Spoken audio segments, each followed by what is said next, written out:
Hi everyone, my name's Sarah Ellis. I'm one of the co-hosts of the Squiggly Careers podcast. This week in the UK, it's Mental Health Awareness Week. And looking after our mental health is always important, but never more so than at the moment. The research shows that protecting our mental health is going to be central to help us all to cope and recover from the impacts and effects that coronavirus is having on all of our day-to-day lives. And that's why this week we're releasing 3 podcast episodes, so lots to listen to, which we hope will really help to raise awareness and understanding of mental health. The first that you're about to listen to is all about wellbeing at work, and you'll hear Helen and I interview experts from Bupa and Mind about practical ideas and actions we can all take to look after our minds. And we're also releasing a bonus episode called Stories from the Frontline, Managing My Mental Health. We've spoken to doctors, carers, teachers and parents about how they've been looking after their mental health at such a challenging time. And there are some really inspiring stories, so I hope that if you have the time, you can give it a listen and let us know what you think. And finally, as part of our new Ask the Expert series this week, you'll hear me interview Rich Pearson, the co-founder of Headspace. Together we talk about meditation and how even if you're a complete beginner or a failed starter like me, we can all give it a go and look after our minds a little bit better. And all our episodes this week have been really kindly supported by the Bupa UK Foundation. The Bupa UK Foundation is a charity and their purpose is to help people live longer, healthier and happy lives. They fund really practical projects that have a positive impact on people's mental wellbeing, things like workshops for teachers. They work with Mind to support better mental health for young people. And they also fund lots of community mental wellbeing projects. So they felt like the perfect partner for our episodes this week. So I hope you enjoy listening today. Please do let us know what you think.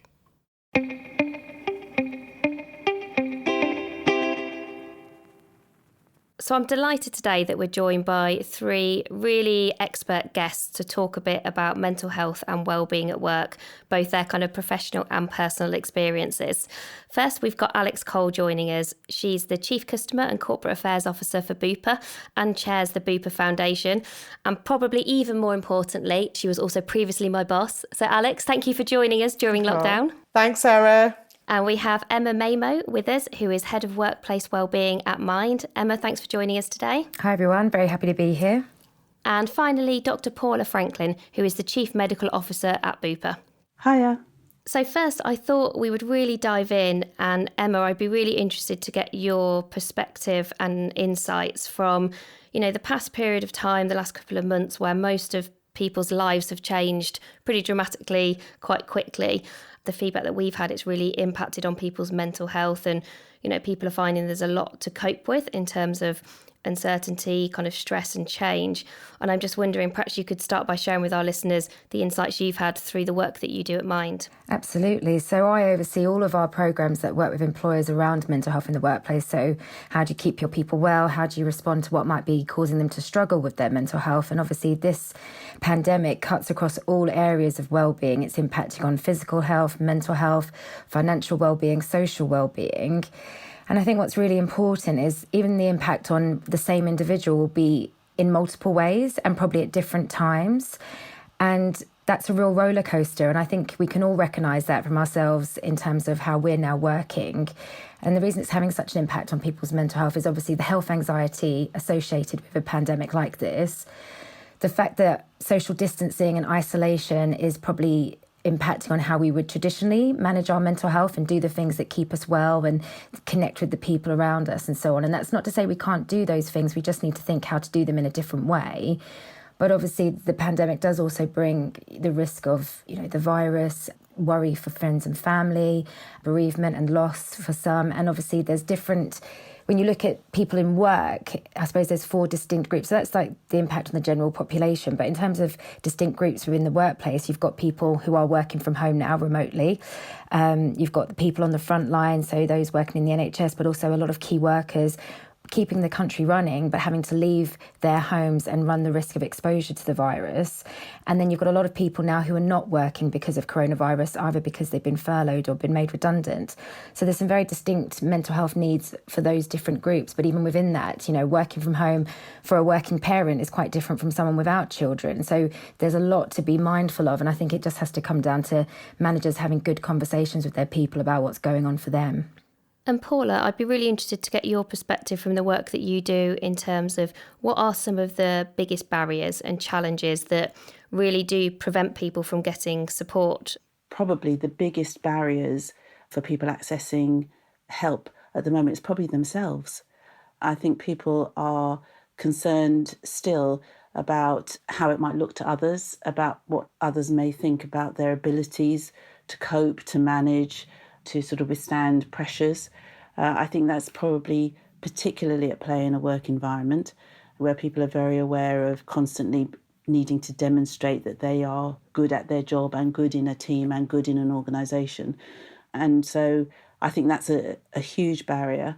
There's a lot more available to people now.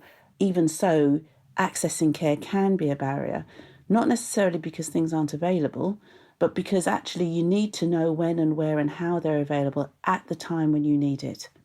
And so it's in that particular moment, I think, although things are available, having them continually available and having people know how to get them can be a barrier too. And Alex, I'm really interested in how Bupa have found kind of the experience of adapting to the kind of environment we find ourselves in the last couple of months, because you are both a really large organisation with lots of people, lots of colleagues, and you're an organisation that supports people with their kind of health and well-being. So an organisation that people are looking to for support, kind of reassurance and just kind of practical support at the moment.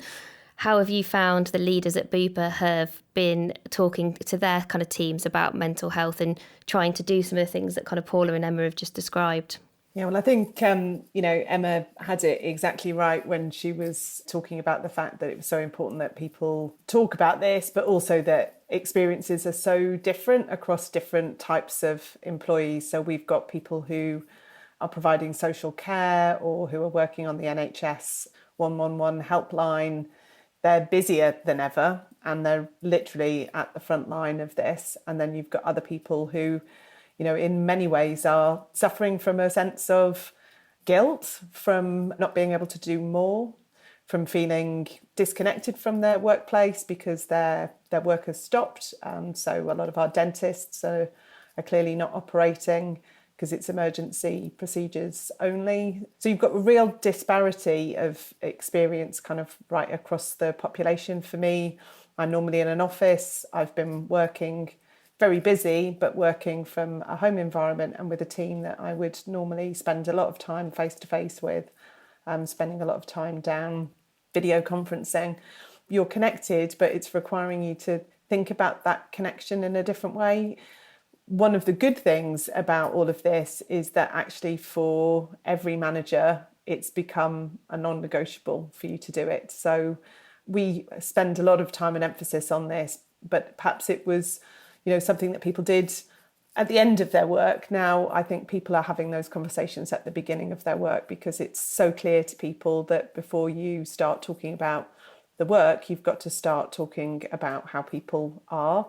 And quite often people's home life will intrude behind them, come and sit on their knees. We've all got to know each other's home lives in a different way. Now that can bring a pressure, but it can also relieve a pressure because actually if you can get that open dialogue and conversation happening, which quite often does start from talking about your own issues, then it's much easier to have that conversation on the basis of a kind of honest assessment of kind of what's really going on for people. And Alex, just to pick up on that point on management, because Sarah and I often say that management isn't just a role, it's a responsibility because of that relationship between you and the person that works for you and your ability to help them to have a great day or actually, influence maybe a not so great day for them. What we're now asking managers to do is quite a skill, whether it's listening or supporting. How are you equipping managers with those skills that they need, given the impact that has on the workforce?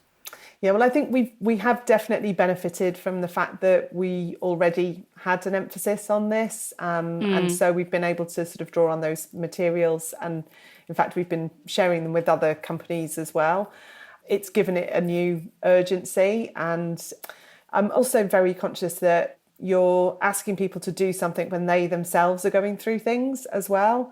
Yeah. So I think not forgetting that you actually need to support the people who are supporting the people as well, and to try and make it as much as possible a culture where it happens in all directions. So I think, there's a lot of emphasis on the manager to the person who works for them, but actually it can be colleagues to each other and indeed colleagues to their managers. So the more, I personally believe, the more you kind of democratise this as a conversation, the better it is for everybody. Clearly, at the same time, we know that managers can be a source of unintended pressure for people, and quite often it's the consequences of things that they're not even realising that is the implied expectation, and sort of really helping leaders and managers understand that they have to be really explicit about saying that first and foremost, you need to take care of yourself, you need to take care of the people around you, and that when you ask them the question, how are you, that it is absolutely genuine, and that actually before you even ask it, you might need to talk a bit about yourself, but do it in a way which isn't going to, if you like, impose your reality on someone else's. It's almost like nobody is unaffected right now, because even if you had recognised that you had a wellness action plan in place, for example, previously, then the situation has changed, or maybe some of the things that were supporting you previously aren't there at the moment. So you need to adapt that plan. And then maybe for some people who didn't even think that they would be affected by these situations are now finding themselves questioning, well, how am I today? I don't know. Maybe I don't feel like I do. So it definitely feels like a universal concern that we should be democratising this conversation. Emma, one of the things that I've seen that Mind have created, I don't know how recently created, but I thought was a brilliant resource for people, and just kind of practically for people listening, was the wellness action plans. Have you seen any organisations doing any particularly, strong and relevant initiatives that we could all learn from? Sure. The things that always work well is when there's so many different moving parts to this, and it has to be stuff that you're doing at an organisational level. As Alex said, what you're then doing to support your managers to do the key role that they need to do with their teams and the individuals within that. And then how you can kind of encourage individuals to take care of their own mental health, but as you say, also working alongside their colleagues, okay, maybe remotely, not working alongside in that traditional sense, but how we can all look out for each other. So many, many years ago, it used to be such a hard sell to an employer to say, to get this right, it needs to be top down, bottom up and side to side. But so where I see that organisations are responding well, it is the ones who have been doing stuff in this space for a number of years. So as I said, they've got that foundation to work from. I think it must be very hard to talk about the mental health of your staff at scale at this time if the conversation on mental health hadn't really started and wasn't very mature. So I would say some of the organisations that are responding well around Bank of England and the Environment Agency for many years, they have been running a Healthy Minds programme. They have a mental health continuum where they have very routine conversations around someone's mental health, around where are you on this continuum? Are you thriving? Are you struggling? And what needs to happen in response to that? So, of course, having those conversations routinely as part of every day is good. Deloitte have always been good in terms of having their senior partners trained in mental health first aid, so people can speak to people right at the top of the organisation about how they're struggling. But these are some of the things that I think really make a difference. If you've got your senior leadership very visible on this issue, if you've got your line managers trained and comfortable talking about these issues, and then you've got easy access to support available to people, or you've got very clear signposting of where people can get support. So I think Paula said earlier, it's the difficulty of making sure people know how to get support in that moment when they need it. So having ongoing internal comms and promotion.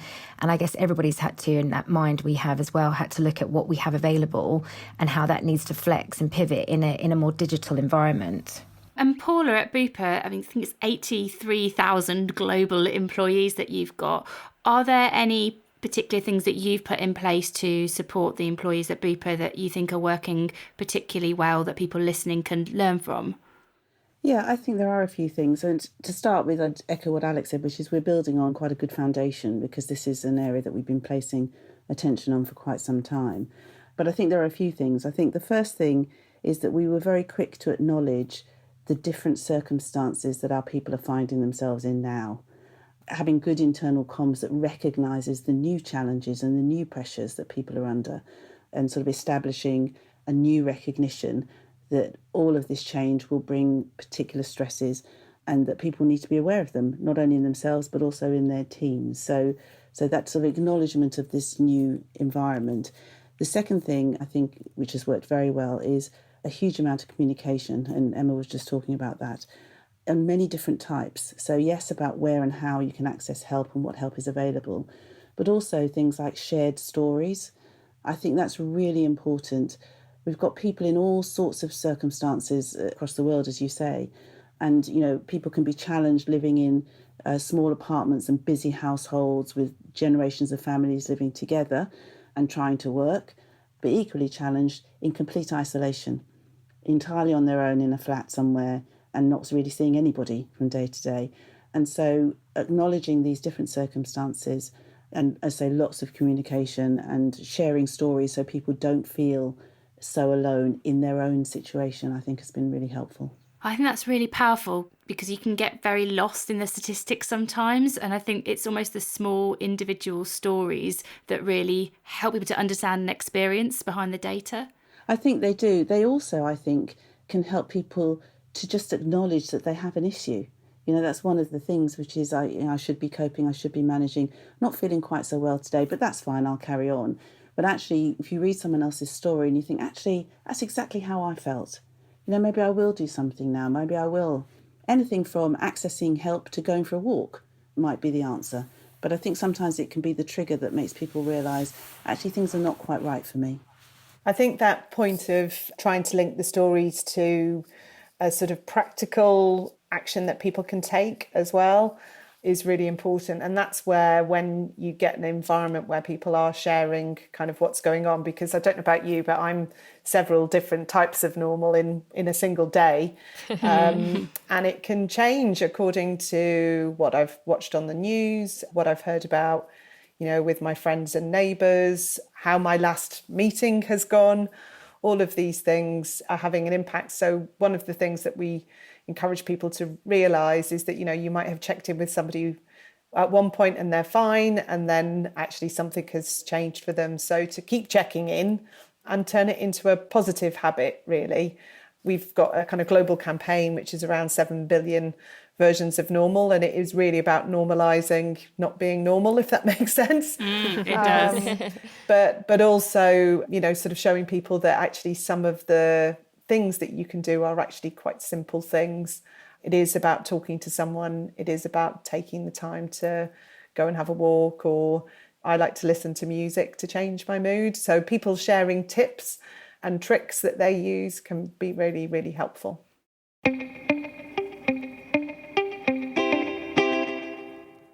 Emma, just picking up on that, because I think some of the things that you were talking about there, Alex, I think are so powerful, particularly for people whose employers might not be providing them the support they need, either because maybe be a bit more behind the curve than some of the organisations that we've talked about, or maybe it's just not the top priority for them right now. So if I'm somebody that's listening to the podcast and I feel like I'm not getting the support that I need right now from my employer for whatever reason, as well as some of those tips that Alex was sharing, Emma, is there anything else that you think people could do or could go and look at to get the support that they need? Yes, there's lots of information actually that Mind has been producing, and also other organisations. One thing, just picking up on what Alex was saying, I think that is the best piece of advice we could give to anybody. Just regularly checking in with yourself. Obviously, your manager should be checking in with you, but checking in with yourself. I've been doing a lot with myself during the days because, as you said, it is a roller coaster. So just check in with yourself. How am I feeling? Give yourself a score between 1 to 10, and then think about, especially if the score is quite low, well, what is one thing that I can do to move me up? And just really understand where you're at. Some days when it gets to the end of the day, I can think about reaching out to friends because I want connection, but actually, if I'm feeling a bit wobbly and there's the chance that I might speak to someone who's feeling a bit wobbly too, I will think to myself, actually, should I go for a walk just to compose myself and have a bit of me time? And then I might reach out to people. I love music as well. It's a great energy booster for me. So I think, as Alex was saying, just your manager to check in with people during the day and you to check in with yourself. In terms of support and available, so Mind has created an information hub on our website, which houses a whole host of information about how you can manage your mental health during this time, how you can look out for others. So I would definitely recommend that, and we can share links. Mind in collaboration with Samaritans, Hospice UK and Shout, have just launched the Our Frontline campaign, which is there for key workers, so both people working in the NHS and first responders, as well as people working in supermarkets, delivery people, just everybody who's out there keeping the country running. That's ourfrontline.org. If you're a manager or work in HR, or you're a small business owner, you can go to the Mental Health at Work.org.uk website. It's got a whole host of information about how you can support your staff. So there is lots of information out there. And I will say we're trying to make it not overwhelming to people, which is why it's so good to have things in one place, consolidated kind of resources for people that have been quality assured. But of course, if you are really worried about your mental health, then contacting your GP is, of course, the most appropriate approach. I mean, obviously, appointments might be difficult or might be over the phone at the moment, but if you are worrying about your mental health, you should be reaching out for that kind of support too, as well as any information that might help you around self-management. I think it's been so interesting, to hear kind of the range of things that both individuals and organisations are doing now to really support people's mental health. And it does give me hope that this has now become something that is becoming normalised. The theme for this year's Mental Health Awareness Week is kindness, which is, I think, a brilliant one, and one that I think we're seeing lots of examples of in spades at the moment. When things get tough, I think people, you kind of really see that kindness gets created and shared. And so I'd be really interested to hear from each of our guests just one example of some kindness that you felt really inspired by over recent months. And perhaps, Paula, we could start with you, please. Gosh, this is a tough one. I feel like I'm surrounded by great examples of kindness all the time. I'm in a very fortunate position. I suppose the example I would give, and it's many times over, but in our care homes businesses. So we have a lot of care homes in the UK and in other countries, and it's a difficult working environment at the best of times. And I think the examples of kindness that I've seen are how staff are supporting each other, I think, in new and different ways, and being generous with each other in terms of understanding and time and pressures. I think I've seen a lot of that. That's a brilliant example. And I think it's so lovely to hear those stories. And I do think care homes and that environment is a tough place. And, I've seen so many examples of people who are leaving their friends and families behind and to go and move in and to do the right thing, which is amazing. Emma, how about yourself? Well, similar to what Paula was just saying, we were so worried the first couple of weeks how much of an impact this would have on people's mental health. And we are, of course, seeing that. But there was also a real rise of togetherness during that time. You saw it with, films people were sharing, the clap for carers and so on. So I think it's just been a real feeling of compassion to others and putting yourself in other people's shoes, and how can you make it easier for someone else. So all the rise of neighbourhood WhatsApp groups, if you need supplies, let us know. I think there has just been a rise of understanding that we're all in this together. Things are difficult for everyone, but people then thinking, well, how can I make someone else's life easier? Which I think is so lovely, and it is that protective factor that we need to kind of get through this, that sense of community. And Alex, how about you? Yeah, very similar. The things that immediately sprang to mind for me was when one of my colleagues told me that she went into the supermarket having not got anything and being a bit worried, and managed to grab a thing of milk and then realised that she was in a massive queue. People kind of realised that she only had a thing of milk, and they kind of said, let her go to the front. And she ended up going to the front, and it made such a difference for her because she was working really hard. And that was before key worker status was in place and all the rest of it. She wasn't wearing a uniform or anything like that. But it was just the kind of good spirit of humanity coming through. And I think, we have seen that in the way that people are looking out for each other.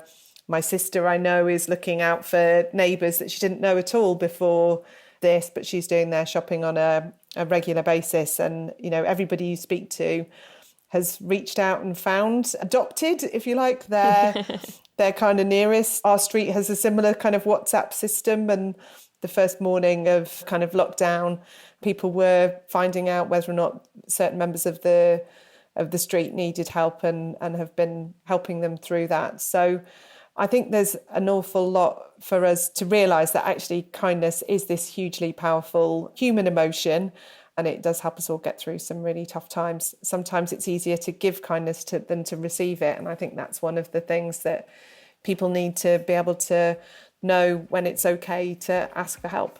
And if you'd like to listen to another episode around wellbeing, we recorded a live episode earlier this year at the Life Lessons Festival at the Barbican, and that also had some brilliant guests. Sabrina Cohen-Hatton, who's a firefighter, has done some really interesting work on kind of risk and staying calm.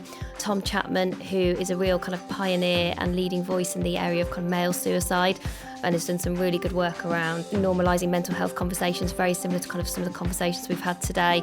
And Pippa Murray, who runs Pippa Nut, a small startup, which is growing very fast. And again, she talks about kind of the stresses and strains of that. So if you're looking for a complimentary episode, perhaps that's a useful one. But Alex, Emma, Paula, thank you so much for joining us. Thank you. Thank you. Thank you so much for having us. And we really hope you enjoyed the episode, and we'll catch up with you again next week. Bye for now. Bye.